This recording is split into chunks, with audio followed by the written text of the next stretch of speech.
Shirley Cooper stood before the county court, her face pale, as if she had just swallowed something impossibly bitter.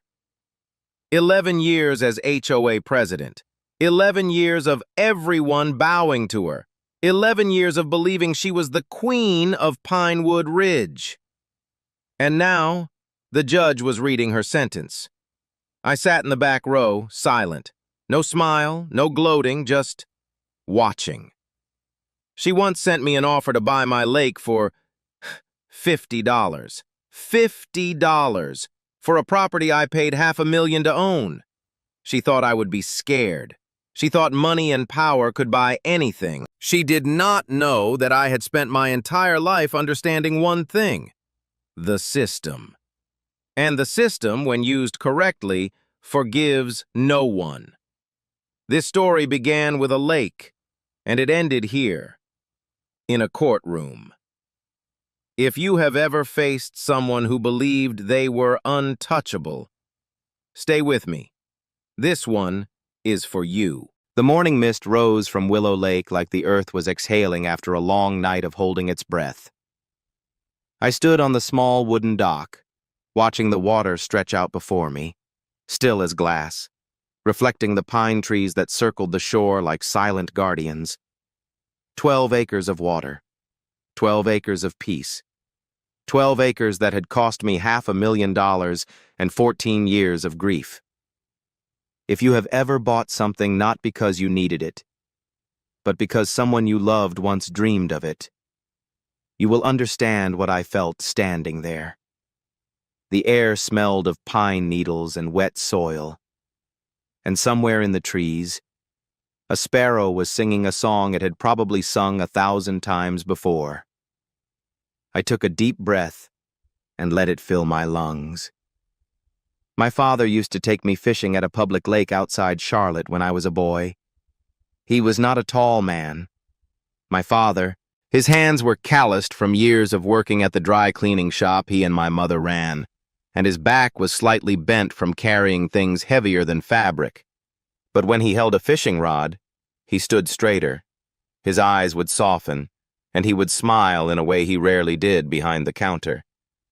He once told me, while we waited for fish that never came, that one day he would own a lake of his own. A small one, he said, just big enough to sit by in the morning, grow some vegetables along the shore, and cook soup for the family in the evening. He said it the way people say things they do not quite believe but desperately want to. I was 12 years old. I laughed and told him we would buy 2 lakes. He laughed too, and we went home empty-handed but somehow full. He never got his lake. A truck ran a red light on a Tuesday afternoon when I was 28. My mother was in the passenger seat. They were on their way to look at a small property by a pond 2 hours outside the city. The realtor said they had seemed excited on the phone. The funeral was on a Saturday, and it rained the entire day, as if the sky had read the script and decided to play its part. I stood between 2 caskets and made a promise I was not sure I could keep. I told them I would find the lake. I told them I would finish what they started. I told them I would make the dream real, even if they were not there to see it. 14 years later, I sold my cybersecurity startup for $4.2 million. It was not the kind of exit that makes headlines, but it was enough. Enough to never work again if I were careful. Enough to finally start looking. I searched for 2 years. Lakes in Virginia, ponds in Tennessee, waterfront lots in Georgia. Nothing felt right until I found Willow Lake. It was listed by the Whitmore family, an elderly couple moving to Florida to be closer to their grandchildren. They had owned it for 70 years, and when I met Eleanor Whitmore, she looked at me with tired eyes and said she was glad someone who actually wanted the lake would have it. I paid the full asking price, $500,000. No negotiation. The paperwork was clean, dated back to 1952, notarized, and recorded with the county. I signed my name on the deed and felt, for the first time in 14 years, like I had kept my promise. I planned to build a small cabin on the eastern shore, facing the sunrise, a vegetable garden along the slope, just like my father described. Tomatoes, cucumbers, maybe some water spinach if the soil allows. I wanted to name the place after him. I had already sketched the sign in my notebook, a simple wooden plaque that would hang at the entrance. And in the summers, I would open the grounds to kids who had never seen a lake before, kids from families like mine, who worked too hard and dreamed too quietly. I would teach them to fish. I would let them run along the shore. I would give them what my father gave me, the belief that peace was possible, even if you had to build it yourself. I drove back through Pinewood Ridge that afternoon, windows down, the autumn air cool against my face. The community was beautiful in the way that planned places often are. Neat lawns, matching mailboxes. A large sign at the entrance announces the Homeowners Association and its rules. I passed a woman standing at the edge of her driveway, gray hair pinned back, arms crossed over her chest. She watched my car the way someone might watch a stray dog wandering too close to their yard. I smiled and nodded, the way you do when you are new and hopeful and naive. She did not nod back. She did not smile. She simply watched until I was out of sight. I did not think much of it at the time. I was too busy imagining the cabin, the garden, the sound of children laughing by the water. That was my first mistake. But at that moment, I only had one thought in my mind: the lake and the dream it carried. Everything still looks perfect, does it not?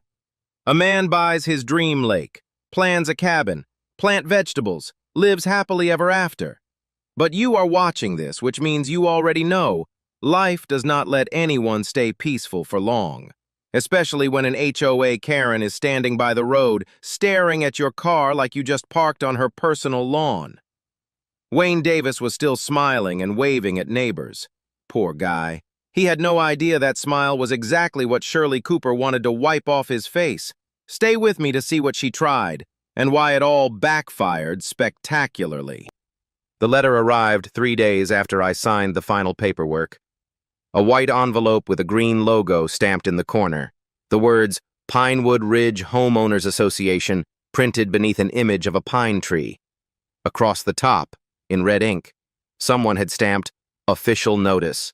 I turned it over in my hands, feeling a small knot form in my stomach before I even opened it.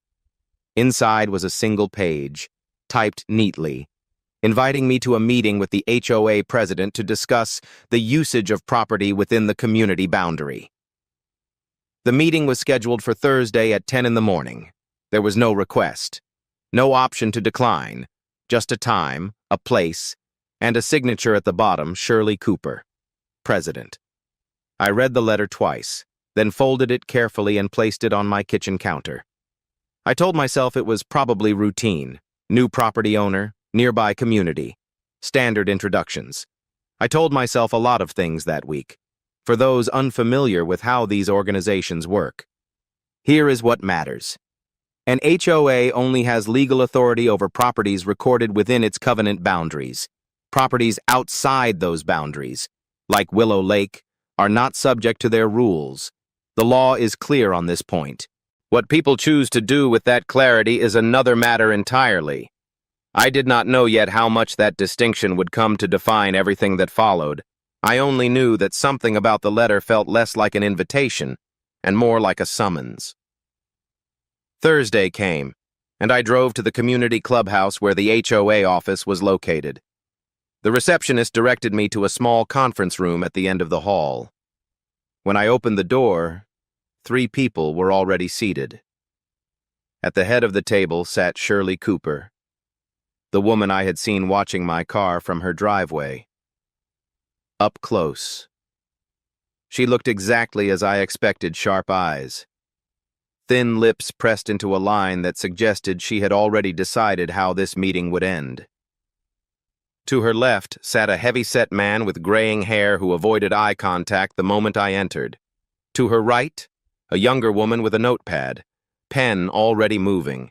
There was one empty chair at the opposite end of the table, positioned so that I would have to face all three of them at once. No one stood. No one offered a handshake. Shirley gestured toward the chair with a slight tilt of her head, and I sat down. Suddenly aware of how the room had been arranged to make me feel small. She did not waste time. "Mr. Davis, you recently purchased Willow Lake." It was not a question. She slid a folder across the table. Inside were several pages listing requirements, quiet hours, construction approval processes, and at the bottom of the second page, something that made my chest tighten. Road usage fee for Lakeview Drive, $500 per month, payable annually in advance. $6,000 before I could set foot on my own property. I looked up and asked what legal basis the HOA had to charge for a road leading to land outside their jurisdiction. Shirley's expression did not flicker. "Lakeview Drive is a private road maintained by this association. If you wish to use it, you pay. If you do not pay, you do not use it." She closed the folder as if the matter were already settled. "I would also recommend submitting your construction plans for board review. We have standards here. Mr. Davis, standards that predate your arrival." I wanted to argue. I wanted to demand documentation, recorded deeds, and proof of ownership. But something stopped me, a voice in my head warning that pushing too hard, too fast, would only make things worse. I did not know the terrain yet. I did not know what I was dealing with. So I asked, as calmly as I could manage, if she could provide written documentation of the road's ownership status. The heavy-set man beside her, I later learned his name was Scott Anderson, shifted in his seat but said nothing. His eyes stayed fixed on the table. Shirley smiled for the first time, and it was not a pleasant smile. "We do not owe explanations to outsiders. Mr. Davis, you will receive our terms in writing. What you do with them is your choice." The meeting ended shortly after. I walked out with the folder in my hand and a pressure building behind my eyes that I could not quite name. In the parking lot, I sat in my car for a long moment, engine off, hands on the steering wheel. My father would have told me to stay calm. Think it through. Do not let anger make decisions for you.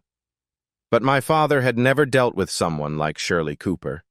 He had never sat in a room designed to make him feel like a trespasser on his own land.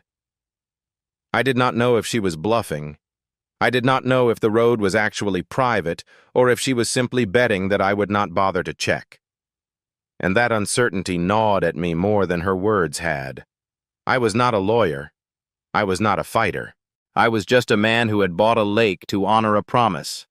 And now I was being told that promise came with conditions I had never agreed to. As I finally started the engine, I noticed an older man standing near the clubhouse entrance, watching me. Tall, thin, with sharp eyes. He gave a small nod, not friendly, not unfriendly, just acknowledging, and then turned and walked away.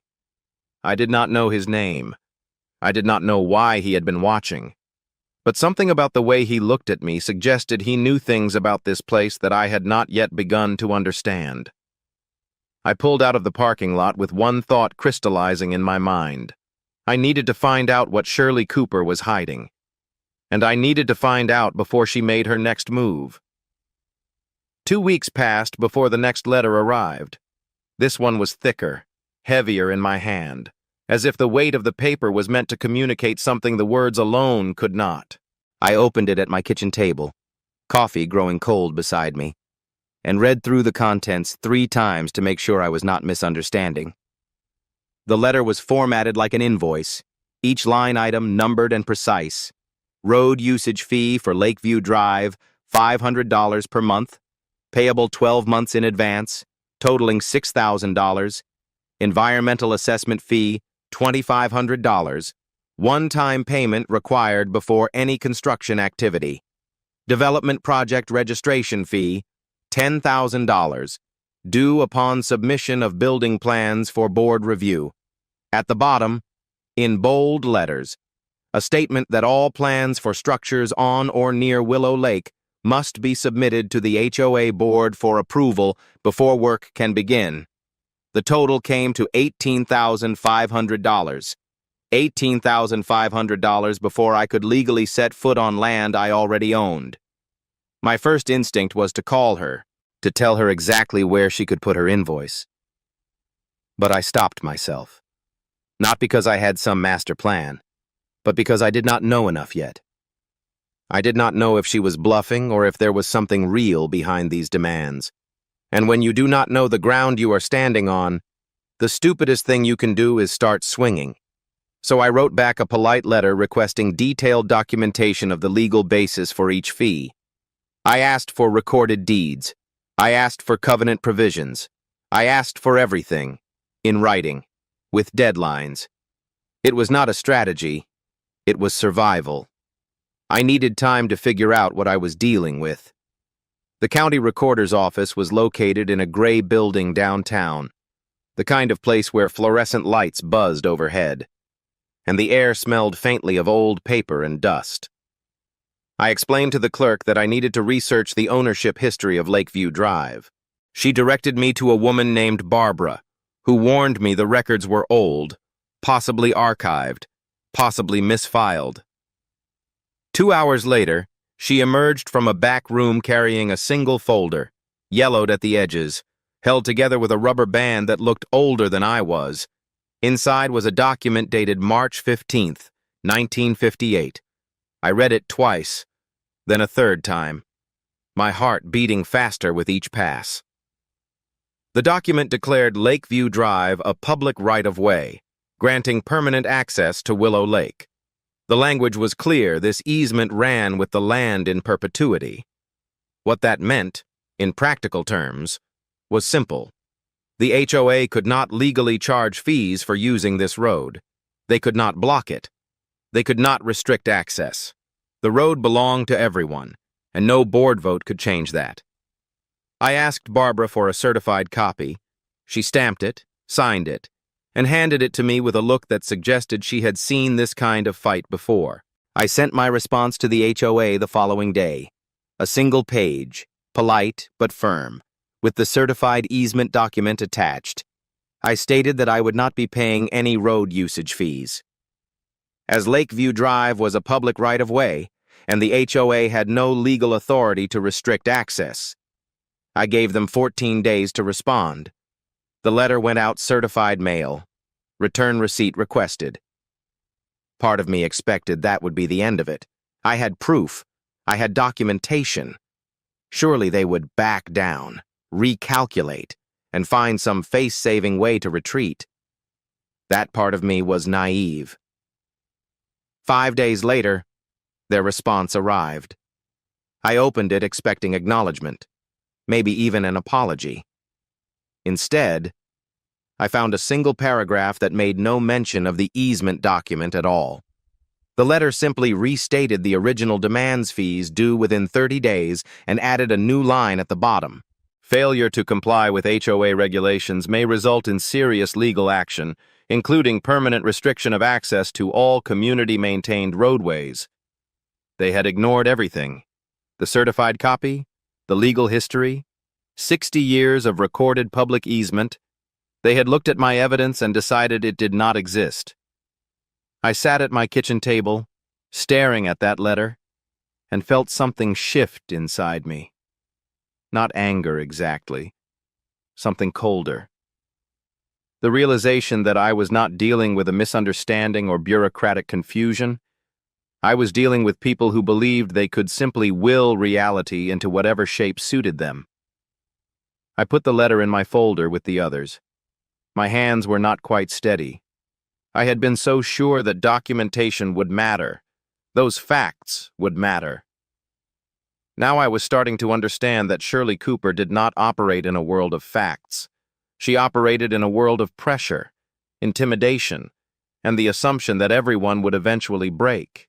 And the worst part, the part that kept me awake that night, was that I did not know if she was wrong. I did not know how many people before me had received letters like this. had found themselves facing demands they knew were illegal, and had simply paid because fighting seemed too hard, too expensive, too exhausting. I did not know if I had the resources or the stamina to see this through. I only knew that backing down now would mean losing the lake, and losing the lake would mean breaking the only promise that still mattered to me. 3 days later, I drove past Lakeview Drive on my way to check the property boundary markers.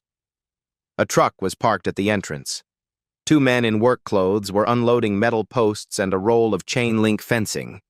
One of them was measuring the width of the road with a tape measure while the other marked positions in the dirt with orange spray paint. I slowed down, watching them work. They did not look up. They did not acknowledge me. They just kept measuring, marking, and preparing. I pulled over and sat in my car for a long moment, my chest tight, my mind racing through possibilities I did not want to consider. She was not waiting for my next move. She was already making hers. Let me stop here and ask you something. Have you ever held proof in your hands? Real, documented, undeniable proof, and watched someone look right through it? Watched them act as if your truth simply did not exist? That is what Wayne was facing. Not a legal dispute, not a negotiation, something worse. A person who had decided that reality was whatever she said it was. And now she was building a fence. The question was no longer whether Wayne would fight. The question was whether fighting would be enough. Ed Thompson called me 2 days after I saw the men measuring Lakeview Drive. His voice on the phone was calm, unhurried. The voice of a man who had spent decades choosing his words carefully. He said he had heard about my situation and thought it might be useful for us to talk. He did not say how he had heard. He did not explain what he meant by useful. He simply gave me his address and suggested I come by for coffee the following morning. I almost declined.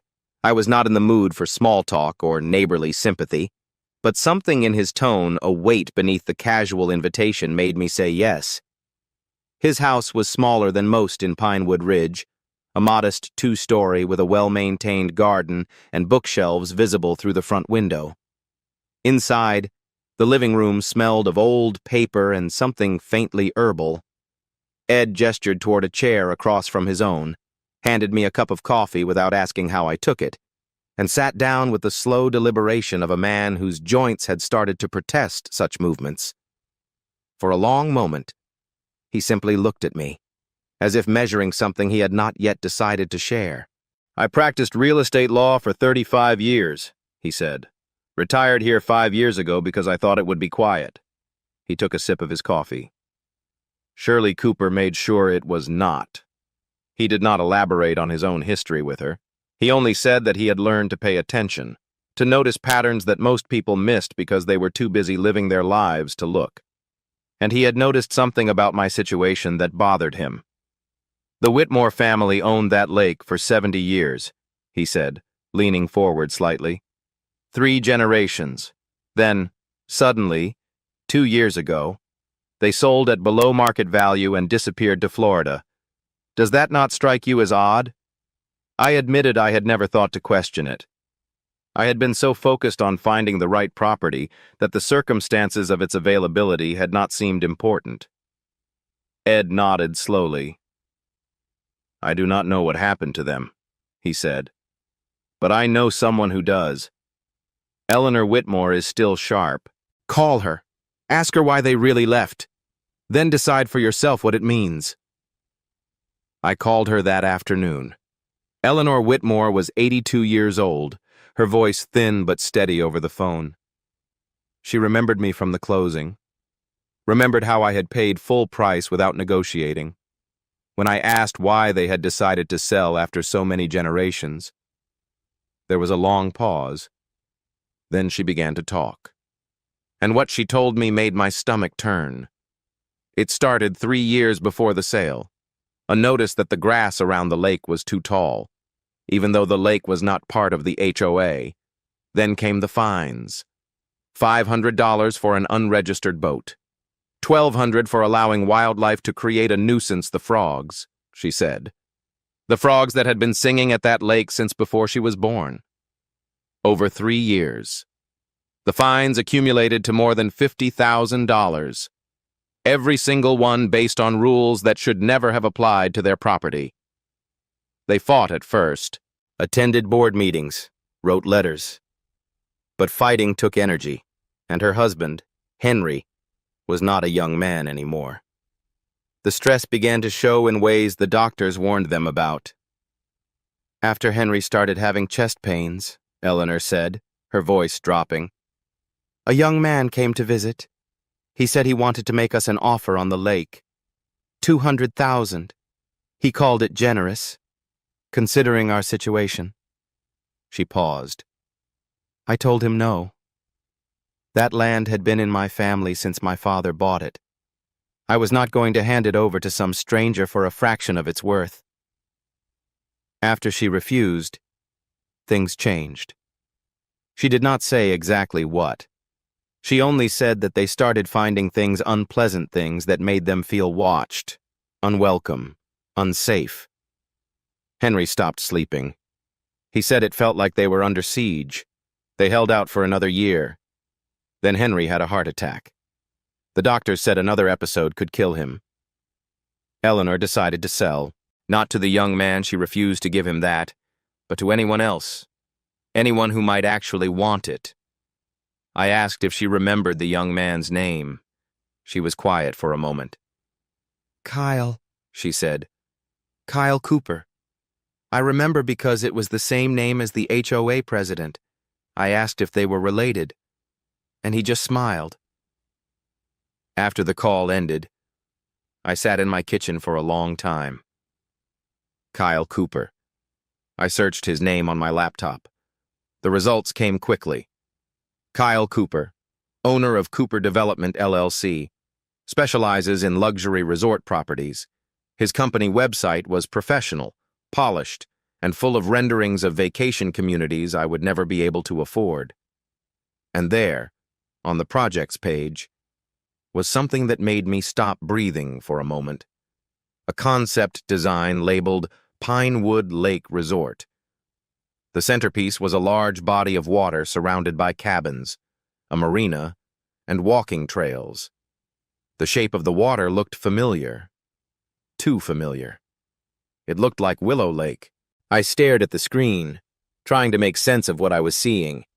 Kyle Cooper had a resort concept featuring a lake he did not own, a lake he had tried to buy from the Whitmores for a fraction of its value, a lake that was now mine.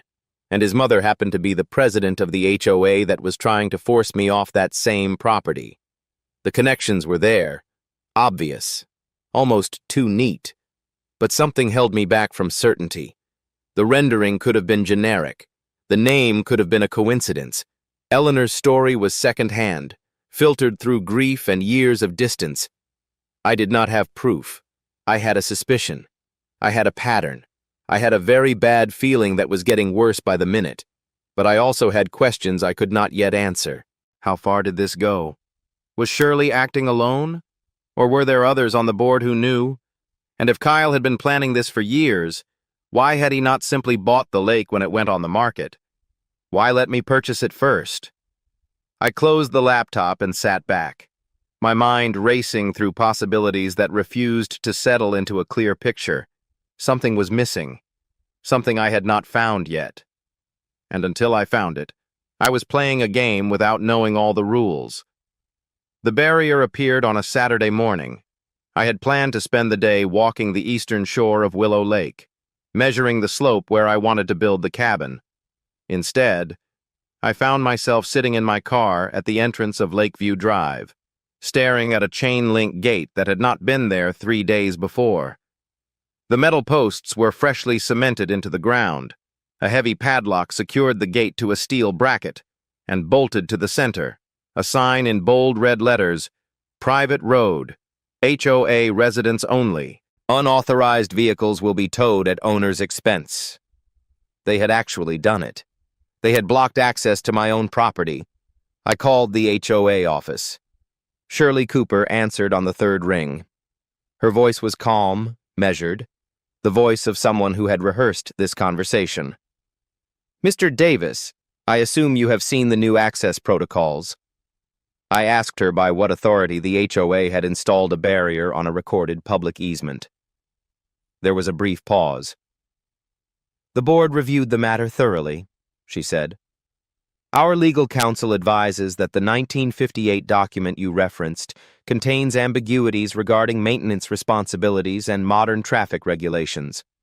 Until those ambiguities are resolved through proper channels, the board has determined that controlled access is in the community's best interest. I told her that blocking a public right-of-way was illegal regardless of what her counsel claimed. She sighed, the sound of someone explaining something obvious to a child.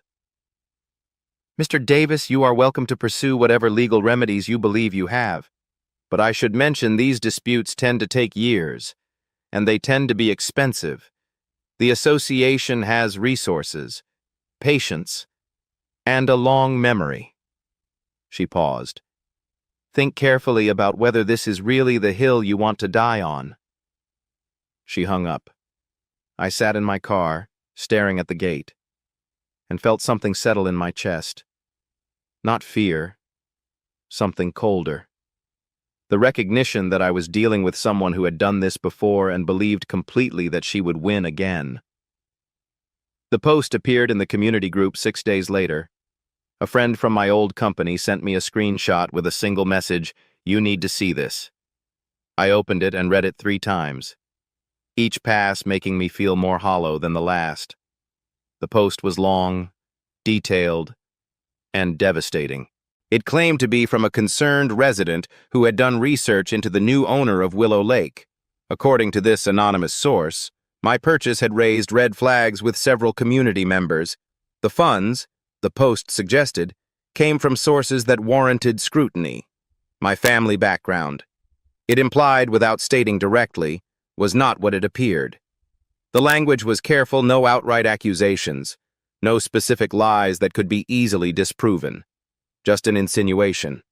Just enough to plant doubt. Just enough to make anyone who read it wonder what kind of person I really was. The comments beneath were worse. Agreement, gratitude, calls to investigate further. Suggestions that people like me did not belong in communities like theirs. I scrolled through them all, watching strangers I had never met construct a version of me that bore no resemblance to reality. I could handle being called an outsider. I could handle suspicion and hostility, and even hatred. But the post did not stop with me. It mentioned my family. It implied that whatever was wrong with me had been inherited, passed down, baked into my history before I was even born. And that was the part I could not scroll past. My father had worked at a dry cleaning shop for 31 years. He pressed other people's suits and smiled at customers who sometimes did not bother to learn his name. My mother had studied English from a second-hand dictionary, sounding out words late at night after her shift ended, determined to speak without needing anyone to translate for her. They had never cheated anyone, never cut corners, never asked for anything except the chance to build something from nothing.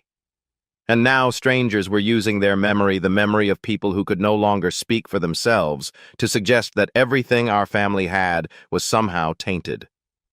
I sat in the dark that night, holding the photograph I kept on my bookshelf. My father is by a pond, fishing rod in hand, smiling at the camera. My mother had taken that picture on one of their rare days off. He looked peaceful in it, like a man who still believed good things were possible. I wondered what he would tell me if he were here. I wondered if he would say to walk away, find another lake, stop fighting people with more money and more power and more willingness to destroy. But I knew my father. He had never walked away from anything, and he had taught me, without ever saying the words directly, that there were things worth fighting for even when the odds were bad. I put the photograph back on the shelf. Then I opened my laptop and began to work. I saved the screenshot of the post. I saved every comment beneath it. I went back through my records and organized every letter the HOA had sent me, every demand, every threat, every time stamp. I created a folder and labeled it simply Evidence.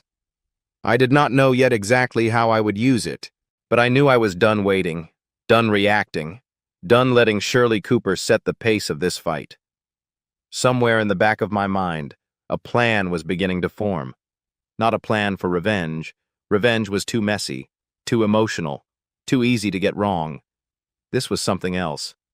This was the beginning of a case, a real case, built on documents and timelines and patterns of behavior. The kind of case that did not rely on anger or outrage, but on facts. The kind of case that held up in places where facts still mattered. I worked until 2 in the morning, organizing files, making notes, and identifying gaps I would need to fill. When I finally closed the laptop, I felt something I had not felt in weeks. Not peace, not yet, but clarity. The specific, focused clarity that comes when you stop asking whether you should fight and start figuring out how. I want to pause here and ask you something different. When someone hurts you, really hurts you, in the places that matter most, what do you do with that pain? Some people explode. Some people collapse. Some people pretend it never happened. Wayne did none of those things. He took the hurt and turned it into something else. Something organized, something patient, something that would not burn out in a week or a month. He turned it into a file folder labeled Evidence. And that folder was about to become the most dangerous thing Shirley Cooper had ever ignored. I spent the next 2 weeks building my case. I cleared my dining table and covered it with folders. The certified easement document from 1958, the defamatory post and its comments, time-stamped and saved. Recordings of my phone conversations with Shirley Cooper legal in this state as long as one party consents, and I was that party. And Eleanor Whitmore's notarized affidavit, 6 pages detailing every fine, every threat, every visit from Kyle Cooper. She was 82 years old and still willing to put her name on paper. That document alone was worth more than everything else combined. I looked at what I had assembled and felt a mixture of pride and uncertainty. It was substantial. It was organized. But I had no idea if it was enough. I had never filed a lawsuit. I had never navigated the court system. I knew business contracts and corporate negotiations, not civil procedure and venue selection. Some part of me wanted to believe I could figure it out, read the right books, file the right forms, argue my own case. But another part, the part that had learned over the years to recognize the limits of my own competence, knew that wanting something did not make it true. Ed Thompson confirmed what I already suspected. I showed him everything at his kitchen table, and he went through it carefully, page by page. When he finished, he set the folders down and shook his head slowly. "You have done good work here," he said.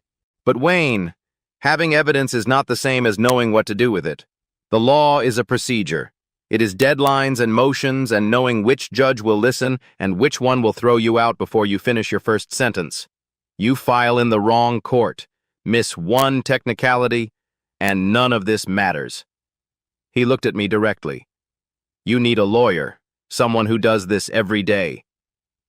I did not want to hear it. Hiring someone felt like admitting I could not handle my own problems. It also meant spending money, real money, the kind that adds up fast when attorneys bill by the hour. I had resources, but they were not infinite. The sale of my company had given me security, not unlimited wealth. Every dollar I spent on this fight was a dollar I could not spend on the cabin, the garden, the dream I had bought the lake to build. But Ed was right. I could not afford to lose because I was too proud to ask for help. Evelyn Price worked out of a small office downtown. 20 years of property law and civil rights litigation. Ed had known her for decades and said she was the best. I called on a Monday, explained the situation, and met her that afternoon. Her office was cluttered with case files, the walls covered with degrees and photographs. She listened without interrupting, asked questions that cut directly to the weakest points in my story, and then sat back with an expression I could not read. "You have more than most people bring me," she said. "But I need you to understand something. Having a case and winning a case are two different things. The HOA has money, they have lawyers on retainer. They will delay, obstruct, and make this as expensive as possible. Are you prepared for that? I said I was. She nodded, but I could tell she was not entirely convinced. Neither was I. Her retainer was $15,000. That was just a start. She estimated the total cost could reach 6 figures if the HOA decided to fight every motion. I wrote the check and tried not to think about what that money could have built at the lake. This was the price of fighting back. I had to believe it would be worth it. Over the next month, Evelyn filed a series of legal actions. A complaint with the county sheriff documenting the illegal barrier on a public right-of-way. A civil lawsuit against the HOA for trespass to the easement. A second lawsuit naming Shirley Cooper personally for defamation. A third named Kyle Cooper and his company for tortious interference and fraudulent business practices. She also filed regulatory complaints with the State Real Estate Commission and the Attorney General's office. "This is a lot of fronts," I said when she walked me through the strategy. "Is that a good thing or a bad thing?" She considered the question carefully. "It is pressure. Multiple agencies, multiple courts, multiple points of exposure. If they respond to everything, it costs them time and money. If they ignore something, it becomes a default judgment or an investigation they cannot control." She paused. "But there is risk. If a judge sees this as harassment or forum shopping, it could backfire. And if the HOA decides to countersue, which they might, you will be defending and attacking at the same time. That gets expensive fast." I asked what our chances were. She did not answer immediately. "Better than they were a month ago," she said finally. "But I cannot promise you anything. The law is not a vending machine. You do not put in evidence and get out justice." 3 days after we filed with the sheriff's office, I drove past Lakeview Drive. A county vehicle was parked at the entrance. A deputy stood beside the gate, holding a document and speaking to Shirley Cooper. Her face was pale, her posture rigid. I could not hear the conversation, but I did not need to. The deputy was pointing at the barrier, then at the document, then at the barrier again. The message was clear. I drove past without stopping. I did not wave. I did not smile. For a moment, I allowed myself to feel something close to satisfaction. The system was working. The evidence was being heard. The gate would be gone within days. But as I continued down the road toward the lake, my phone buzzed with a message from Evelyn. I pulled over and read it twice. "Just received notice. HOA has retained Morrison and Keller. They are filing an emergency motion tomorrow morning claiming the easement document is invalid due to a boundary survey discrepancy from 1963. They are also filing a countersuit against you for harassment, interference with community governance, and this is new trespassing on HOA property. They are asking for an injunction to prevent you from accessing Lakeview Drive until the matter is resolved." I sat in my car, staring at the screen. Morrison and Keller was one of the largest law firms in the region. I had looked them up once, out of curiosity, and seen their client list: corporations, developers, politicians, the kind of firm that did not lose cases because it had the resources to outlast anyone who tried. Shirley Cooper was not backing down. She was escalating. I looked in my rearview mirror. The deputy was still at the gate, but Shirley was no longer watching him. She was looking down the road, toward where my car had gone. Even from this distance, I could see she was smiling. The gate might come down tomorrow, but the fight was just beginning. The emergency injunction failed. Evelyn called me 3 days after the HOA filed their motion, her voice carrying a note of cautious optimism. The judge had reviewed the boundary survey discrepancy claim and found it without merit. The 1963 document they referenced was an internal HOA memo, not a recorded county survey, and had no legal standing against a properly filed easement. The countersuit for harassment was still pending, but no restraining order was issued. I was free to use Lakeview Drive. The gate came down that afternoon. I drove through the space where it had stood and felt something I hesitated to call victory. It was too small, too fragile. Shirley Cooper had thrown her first counterpunch and missed, but missing once did not mean she would miss again. People who had held power for 11 years did not surrender it because of one unfavorable ruling. They adapted. They found new angles. They waited for you to make a mistake. The HOA called an emergency meeting the following week. Ed Thompson attended and reported back that evening. Shirley had proposed 3 measures: a special assessment of $200 monthly from all residents to fund legal expenses, a resolution declaring me a threat to community safety, and a bylaw amendment granting the board authority to restrict infrastructure access for individuals deemed hostile. She presented herself as a protector, the guardian standing between the community and an aggressive outsider. Ed said she was persuasive. Several residents nodded along, caught in the particular anxiety of people who sense conflict approaching but cannot see its shape. Then Ed stood and asked a single question. He asked whether individual board members could be held personally liable if the court later ruled these actions were taken in bad faith. The room went quiet. 2 board members who had been nodding suddenly found reasons to study the floor. When the votes were called, the special assessment passed narrowly. The resolution declaring me a threat failed by 3 votes. The bylaw amendment failed by 5. Shirley had won something, but not everything. And for the first time, her control was visibly incomplete. After the meeting, a woman named Julie Murphy approached Ed in the parking lot. She had lived in Pinewood Ridge 4 years earlier. She had experienced escalating fines, pressure to sell, and eventually lost her home for 40% below market value to a buyer connected to Kyle Cooper's company. She had been too exhausted to fight then, but she had been watching the news about my case, and she was willing to testify now. By the end of the week, Evelyn had added her notarized affidavit to our case file. Combined with Eleanor Whitmore's testimony, we now had documented evidence of a repeated pattern: the same tactics, the same targets, the same beneficiary. This was no longer a dispute about one lake. This was a scheme. Evelyn and I spent the next several days refining our strategy. We had evidence of the easement violation, the defamation, and the coordinated pressure campaign. We had 2 witnesses who could speak to the pattern from personal experience. What we did not have was a confession.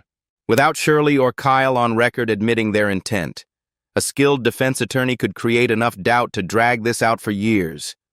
We needed them to make a mistake. We needed them to say something they could not take back. So we decided to give them the opportunity. But Evelyn was careful to temper my expectations. "This is not a movie," she said. "People do not confess just because you put them in an uncomfortable room. They might say nothing useful. They might bring their own lawyer. They might record the conversation themselves and twist whatever you say." She paused. "This could work, or it could backfire completely. You need to understand that before we proceed." I understood, but I also understood that waiting meant letting Shirley regroup, find new allies, and mount new attacks. The countersuit was still pending. Morrison and Keller were still billing hours. Every week that passed cost me money I could not afford to waste, and gave her time I could not afford to give. The trap was a risk, but doing nothing was a bigger one. I sent a letter to Shirley Cooper by certified mail. The letter was polite, formal, and expressed my desire to resolve our differences without further litigation. I proposed a meeting at Willow Lake the following Saturday morning. I suggested she bring Kyle, since his company's involvement made him a relevant party. I said I hoped we could find common ground. The words were carefully chosen, designed to appeal to someone who believed she was winning and wanted to deliver the final blow in person. Evelyn helped me draft every sentence. We both knew Shirley would not come to negotiate. She would come to pressure, to threaten, to close the deal she had been working toward since before I bought the property. And when she did, we would be ready assuming she said what we needed her to say. Her response arrived 4 days later. She agreed to the meeting. She wrote that she appreciated my willingness to be reasonable.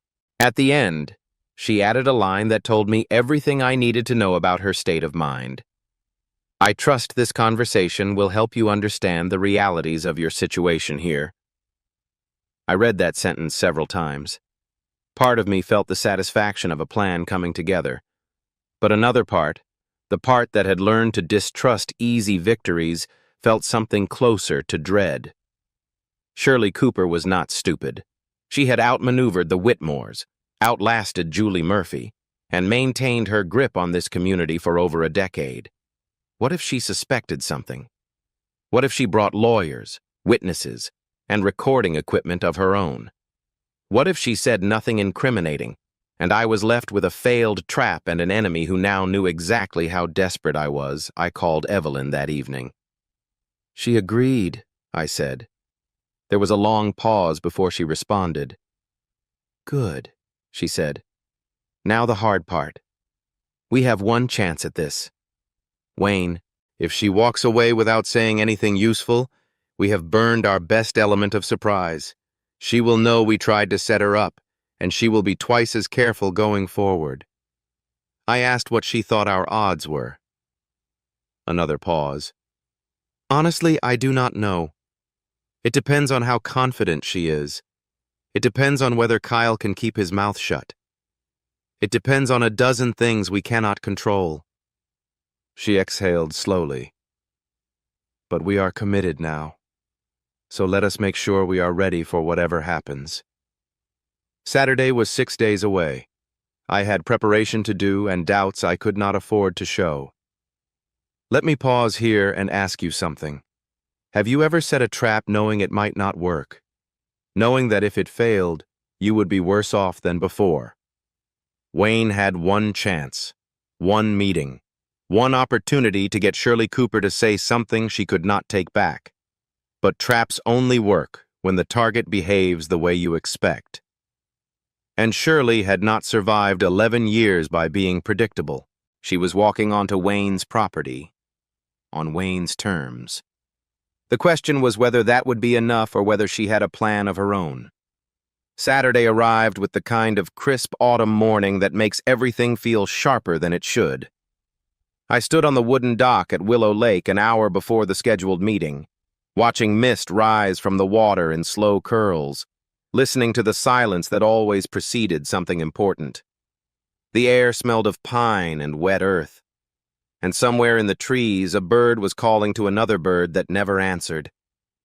I had not slept well the night before. Every time I closed my eyes, I saw versions of this meeting going wrong. Shirley saying nothing useful.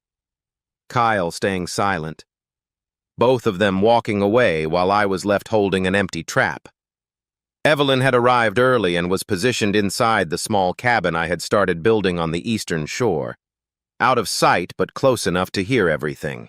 Ed Thompson stood near the tree line with a camera that looked like it belonged to a birdwatcher. Maya Patel, the journalist from the local paper who had been following the story, waited in her car at the end of Lakeview Drive, ready to approach if signaled. We had prepared everything we could prepare. The rest was up to Shirley Cooper. They arrived at exactly 10 o'clock punctual in the way people are when they believe they are about to win.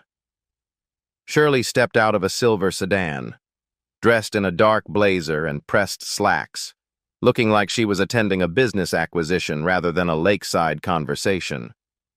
Kyle followed from the passenger side, younger and more casually dressed but carrying the same expression of barely concealed anticipation. Neither of them looked nervous. Neither of them looked like people walking into a trap. They looked like people who had done this before and expected the same result. Shirley surveyed the property as she approached the half-finished cabin, the dock, the lake stretching out behind me, and I could see her calculating its value, imagining what it would become once it belonged to her son. She stopped about 10 feet from where I stood and offered a smile that did not reach her eyes. Mr. Davis, she said, thank you for being reasonable. I hope we can resolve this unpleasantness today.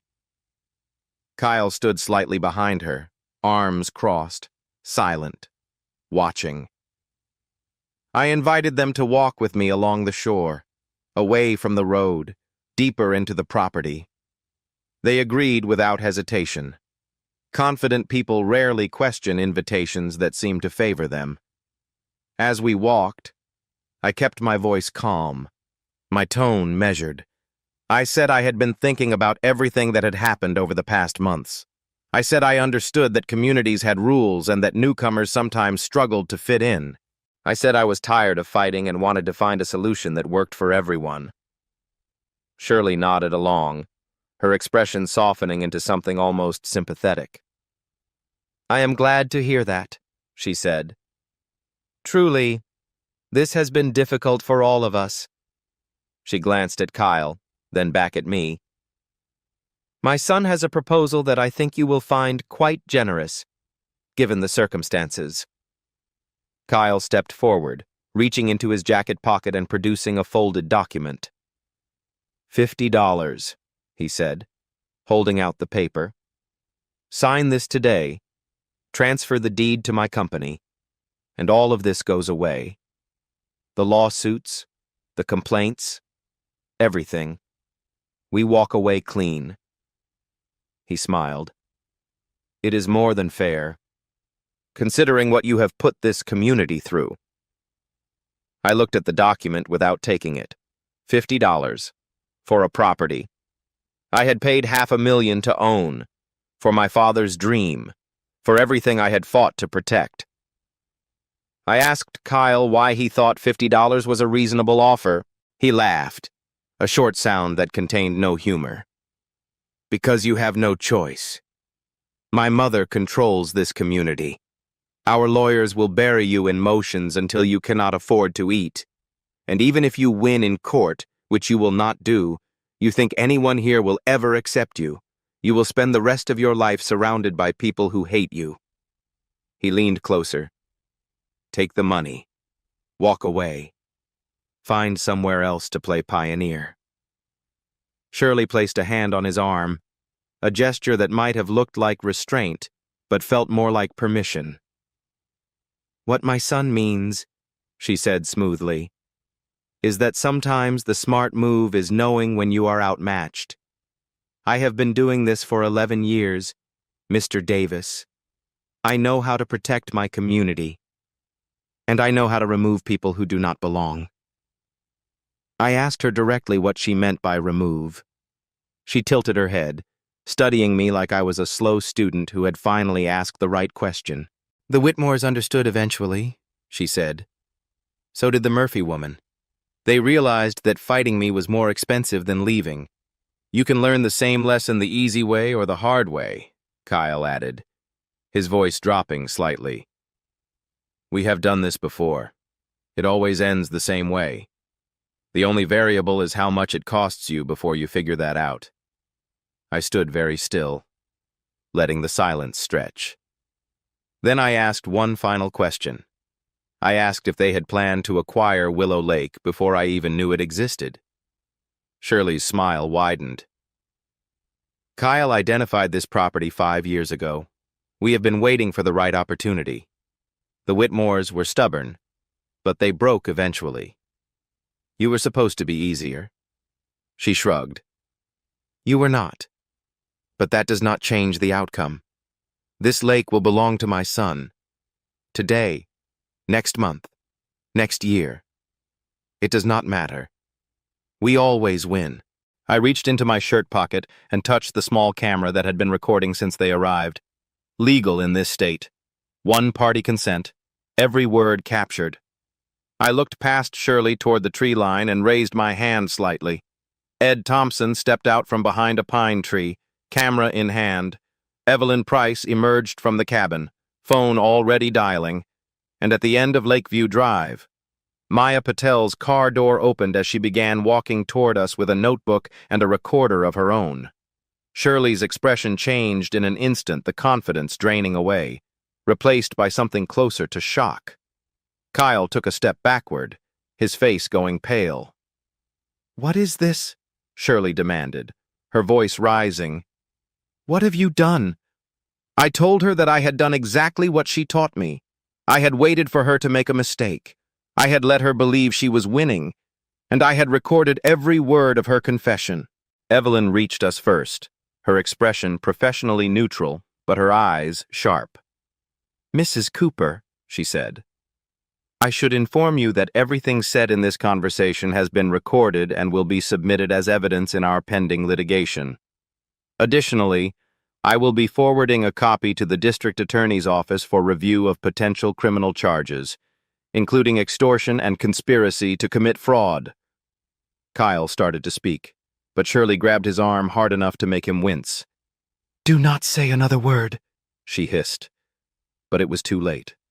The words had already been said. The trap had already closed. Maya Patel approached with her recorder visible, asking if either of them would like to comment for the story she was writing. Neither of them answered. They simply turned and walked back toward their car, faster than they had arrived, shoulders hunched against a weight that had not existed an hour before. I watched them go. I did not smile. I did not gloat. I simply stood on the shore of my lake, my father's lake, and let the silence settle around me like something I had earned. The recording was already being uploaded to 3 separate cloud servers. This was far from over. But for the first time since this began, I knew how it would end. The article appeared 2 days after the meeting at the lake. Maya Patel had written a detailed account spanning 3 full pages in the Pinewood Gazette, complete with quotes from Eleanor Whitmore, a statement from Julie Murphy, and excerpts from the recording that Evelyn had authorized for publication. The headline read, "HOA President Caught on Tape Extortion, Threats, and a Decade of Abuse." By the end of the first day, the story had been picked up by regional news outlets. By the end of the week, it was being discussed on local television. I received 17 phone calls from journalists I had never heard of, all wanting interviews, all wanting to know how it felt to bring down the woman who had terrorized Pinewood Ridge for 11 years. I declined most of them. This was not about how I felt. This was about what had happened and what would happen next. The feelings could wait until the legal system finished its work. The district attorney's office opened a formal investigation within 10 days of the article's publication. Evelyn had submitted the full recording along with Eleanor Whitmore's affidavit, Julie Murphy's testimony, and the documented pattern of harassment stretching back more than 5 years. The evidence was overwhelming not just against Shirley, but against Kyle and his development company as well. A prosecutor named David Chen called me personally to say that cases like this were rare.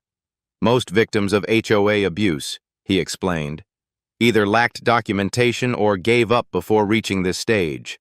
What I had assembled was comprehensive enough to support multiple charges. He could not promise specific outcomes prosecutors never do, but he wanted me to know that my work had made their job significantly easier. I thanked him and asked what the timeline might look like. He said these things moved slowly, but I should expect formal charges within 3 to 4 months. I had waited this long. I could wait a little longer. The HOA held an emergency meeting 18 days after the article appeared. I did not attend.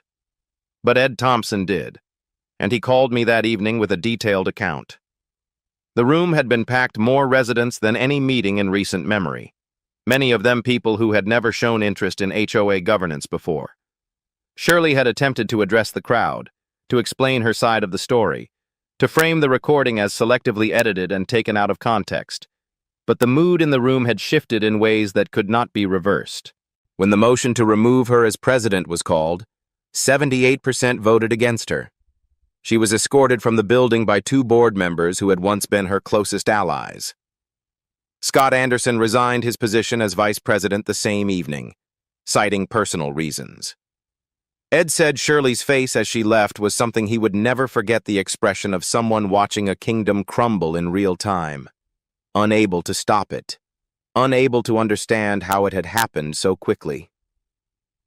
The civil court rulings came down over the following 2 months, each one a small earthquake in its own right.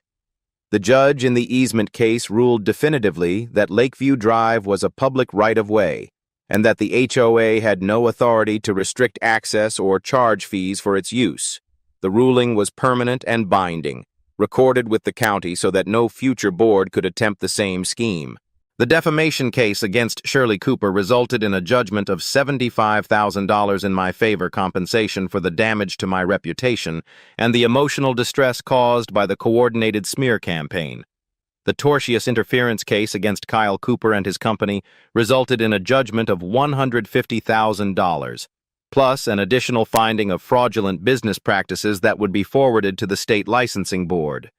The HOA itself was ordered to pay $45,000 in legal fees. Some people asked me afterward why Shirley and Kyle did not appeal. The answer was simple, though it took Evelyn to explain it clearly. Appealing would extend the legal process and keep the story in the news. With criminal charges pending, the last thing they wanted was more attention. They chose to pay and hoped the public would forget. The public did not forget. The criminal proceedings concluded 4 months later. Shirley Cooper was charged with extortion and harassment, both carrying potential prison sentences. Her attorneys negotiated aggressively, and in the end, she accepted a plea agreement, 18 months of supervised probation, 200 hours of community service, and a restraining order prohibiting any contact with me for 5 years. She would not serve time in prison, but her reputation was destroyed beyond repair. The woman who had ruled Pinewood Ridge for over a decade was now a convicted criminal, her name permanently attached to words like extortion and abuse of power. Kyle Cooper faced charges of conspiracy to commit extortion and fraudulent business practices. His plea agreement included 2 years of probation, a $50,000 fine, and a 3-year ban on conducting any real estate business within the state. His company's license was suspended pending a full investigation by the Real Estate Commission. The resort project he had dreamed of building, the one with Willow Lake at its center, would never exist. There was one final piece that fell into place unexpectedly. Scott Anderson contacted my attorney 3 weeks after his resignation, requesting a confidential meeting. He arrived at Evelyn's office looking like a man who had not slept in days, carrying a folder thick with documents. He said he wanted to make things right, or at least as right as they could be made. The folder contained internal HOA records, meeting minutes that had been altered, votes that had been manipulated, financial statements that did not match the official reports. Shirley had been running the association like a personal fiefdom for years, and Scott had witnessed all of it while lacking the courage to speak up. He was not asking for forgiveness. He knew he did not deserve it. But he wanted the truth to be known, and he wanted to help anyone else who might have been victimized during her reign. Evelyn forwarded the documents to the district attorney's office. Within weeks, 2 additional families who had been pressured into selling their homes came forward with their own stories. The investigation expanded. I sat in my living room the evening after Scott's visit, looking at the photograph of my father on the bookshelf. The lake was mine. The cabin would be built. The people who had tried to take everything from me had lost everything themselves. It was not joy I felt. It was something quieter, something that felt like the end of a very long exhale. Let me stop here and ask you something. Have you ever watched someone powerful finally face consequences? Not just inconvenience, not just embarrassment, but real, documented, permanent consequences. Shirley Cooper spent 11 years believing she was untouchable. Kyle Cooper spent years believing his mother's power would clear every path. They destroyed families. They stole homes. They thought no one would ever make them answer for it. They were wrong. If you have ever faced someone like them, someone who made you feel small, powerless, invisible, I hope this story reminds you of something important.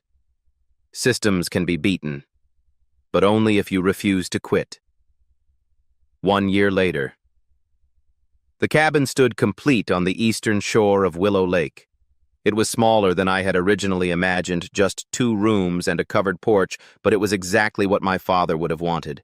Simple wooden walls, a stone fireplace, windows that faced the water so you could watch the sunrise without leaving your chair. Above the front door, I had mounted a hand-carved sign that read, "Min's Dream," with the year my father was born and the year he died etched beneath. Some mornings I would stand on the porch with coffee in my hands and read those numbers over and over, remembering the man who had never seen this place but had somehow built it anyway through decades of work and sacrifice and quiet. Stubborn hope. The vegetable garden stretched along the slope beside the cabin tomatoes, cucumbers, peppers, and a patch of water spinach that had taken 3 attempts to grow properly. My father had never managed to keep water spinach alive in the small pots on our apartment balcony. I like to think he would have been proud that his son had finally figured it out. The first summer camp session began in late June. 24 children arrived on a Saturday morning, most of them from families who had never owned property, never taken vacations, never seen a lake except in photographs. They ranged in age from 8 to 14, and they came from backgrounds that reminded me of my own immigrant parents working long hours, cramped apartments in neighborhoods where green space meant a patch of weeds between buildings. Dreams deferred so many times they had started to feel like fantasies. I taught them to fish the way my father had taught me, standing on the dock in the early morning, showing them how to cast without tangling the line, how to wait without getting bored, how to feel the difference between a nibble and a bite. Most of them caught nothing on their first day. A few cried from frustration. But by the end of the week, every single one of them had pulled at least 1 fish from the water, and the pride on their faces was worth more than anything I had ever earned in my previous career. Ed Thompson became a regular presence at the lake. He would drive over 2 or 3 times a week, park his car near the cabin, and spend hours sitting on the dock with a fishing rod that rarely caught anything. He said he was not there for the fish. He was there for the quiet, and for the company, and for the chance to tell stories to anyone who would listen. The children loved him. He would gather them around the fire pit in the evenings and talk about cases he had handled decades ago, disputes over property lines, fights over water rights, the time he had helped a family recover land that had been stolen through a forged deed. He made the law sound like an adventure, like something worth understanding, like a tool that ordinary people could use to protect themselves against those who would take what was not theirs. I never asked him to come. He simply showed up, and his presence made the place feel more complete. Julie Murphy returned to Pinewood Ridge that autumn. She had spent 4 years trying to forget what had happened to her, trying to rebuild a life in a town where no one knew her history. But after the trial, after the convictions, after everything became public, she found that forgetting was no longer what she wanted. She wanted to help. She became a volunteer coordinator for the summer camp, handling logistics and permissions and the 1,000 small details that I had no talent for managing. She also became one of the founding members of an organization called the HOA Accountability Coalition, a group of former victims and concerned residents dedicated to reforming how homeowners associations operated across the state. They drafted model bylaws requiring financial transparency and term limits for board members. They created a hotline for residents facing harassment. They lobbied state legislators for stronger oversight. By the end of the year, a bill had been introduced in the state legislature that would require independent audits of HOA finances and establish a formal complaint process for residents who believed their rights had been violated. The bill had not passed yet, but it was being discussed. That alone was more than anyone had imagined possible a year earlier. The ripples spread further than I had expected. Scott Anderson's documents led investigators to 2 additional families who had been pressured into selling their homes during Shirley Cooper's tenure. Both families received settlements from the HOA's insurance carrier, not full compensation for what they had lost, but enough to acknowledge that a wrong had been done. 3 other residents who had paid illegal fees over the years filed claims and recovered their money. The new HOA board, elected in a special vote 6 months after Shirley's removal, issued a formal apology to the community, and pledged to operate with transparency and accountability. I did not attend the meeting where the apology was read, but Ed told me about it afterward. He said it was not perfect. He said apologies never are, but it was a start, and starts mattered. On the last evening of the summer camp's final session, I sat on the dock watching the sun drop toward the tree line. The children had gone back to their cabins to pack, and the lake was quiet in the way it always became at dusk. A boy named David, 10 years old, the son of Mexican immigrants who worked at a meatpacking plant 2 towns over, came running down the slope with a fishing rod in his hand. He had caught a small bass that afternoon, his first fish ever, and he wanted to try again before he had to leave. I watched him cast his line into the water, his form still clumsy but improving, his face lit with the particular concentration of someone who has discovered something worth caring about. He looked up at me and grinned. "I am going to catch a bigger one next year," he said. I told him I believed him. He turned back to the water, and I sat there watching him, feeling something I had not felt in a very long time. Somewhere, I knew. My father was watching too. The dream he never got to live had become real, not just for me, but for children who would carry it forward into lives I would never see. That was enough. That was more than enough. The lake was still. The sun was setting. And for the first time since this all began, I felt something I could only call peace.